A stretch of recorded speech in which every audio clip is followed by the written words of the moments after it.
anyway, the famine, it was already entrenched, during the first year, and, well, there were 4 years of conflict, so as you can imagine, our food stores wore thin very, very quickly.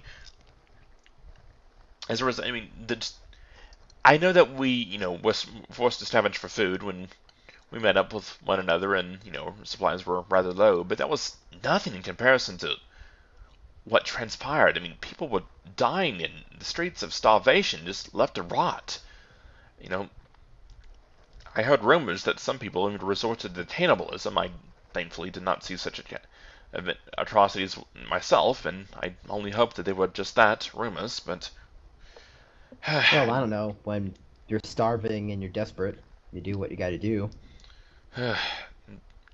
Normally I would be repulsed at even the concept of such a statement, so horrible is the thought, but things were so bad that Well, it... I mean, it's like you either leave the bodies to turn into zombies and fight and kill you, or you eat them and stay alive to fight another day.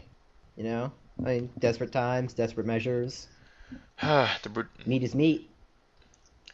Brutal though it is, your logic does make a modicum of sense. Now, the famine was only worsened by these heinous weather-altering spells that Bratton unleashed. They traded devastating blizzards that lasted for weeks on end. Temperatures, just well below 0 degrees. That so much as step outside at times would, freeze your flesh. Just, And our poor warriors, though, they had to fight on. Just wrapped in, what warm clothing they could. They were dark times.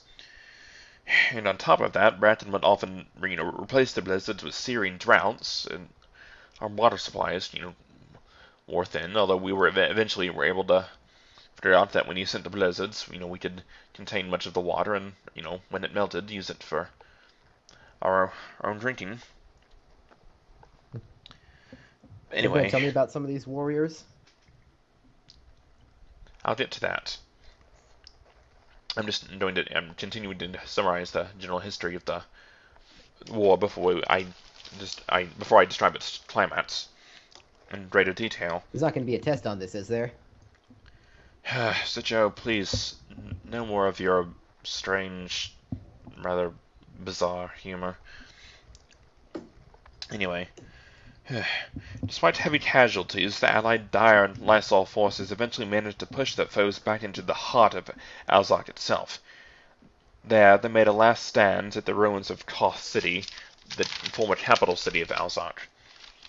In doing so, the wearied Allied army was able to draw away the bulk of Bratton's forces, allowing an elite strike force of Dire and Lysol soldiers to reach the Temple of Thun, where Bratton himself resided, as he was preparing to unleash his doomsday ritual upon the world and wipe us all out once and for all.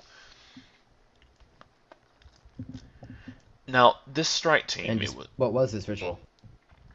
As I said, the ritual to essentially ascend to what he believed to be godhood. Now, whether he would have succeeded or not, I do not know, but I feel that, based off the accounts of those who were there, and the amount of energy that he was amassing, if the ritual had failed, the unleashed energy might well wipe us all out anyway, so regardless of whether Bracken was correct in his assumptions. So if it succeeded, he'd become a god and you'd die. If it failed, the energy would wipe you guys out and you'd die. So then how did you win? Bracken was slain, thankfully. The Okay. strike... I mean, as you doubtless figured out, given that we are still here talking about it. Like, before the ritual amassed all that energy. Yes, yes. Either way. On essentially, moments before the ritual was completed, actually, the timing was very close, at least according to those who were there. And again, I must stress that I was not there myself. However, I have so it's not if the ritual failed because someone interrupted it, it's if he was wrong and it would turn him into a god, everyone would just blow up. Yes. If the ritual was completed, we would be doomed. Thankfully, it was not. Now, though I was not there, I actually have an uncle, Ferdinand Weathershins, who fought in the battle himself. He was a truly mighty warrior, and after its conclusion, he told me about it and the rest of my family in great detail. We were so proud of him. It was, though the famine persisted, it was just one of the happiest days that I can remember. Being spitting Well, dark he says you're afterwards, going to but tell me the origin of that last name, dude. Like, Weathershins. Like, is it literally weather on your shins, or is that some weird linguistic thing? I believe that is a story for Another time. yes, yeah, that is a story for another time. Anyway, so yes, although Ferdinand was part of the Stripe team since to destroy Bracken once and for all, he was not its leader. No, that role belonged to a rather enigmatic man whose real name was not rightly known. Actually, he only went by the alias of Range. He he was rather he tapped to himself. He was rather soft-spoken, and at least according to those who knew him, if anybody can be said to have truly known him. He clad himself in dark garments, and he was So basically, medieval Batman. medieval who what Medieval Batman. Batman. What Yeah, Batman. what do you Dresses mean? up in dark clothing, fights crime, very quiet, creature of the night, strikes fear in the hearts of evil. You have He's people in your Batman. society that go around dressed up as bats. Well, not people plural, just one guy in stories and comic books who fights crime dressed as a bat because bats are scary and scare criminals.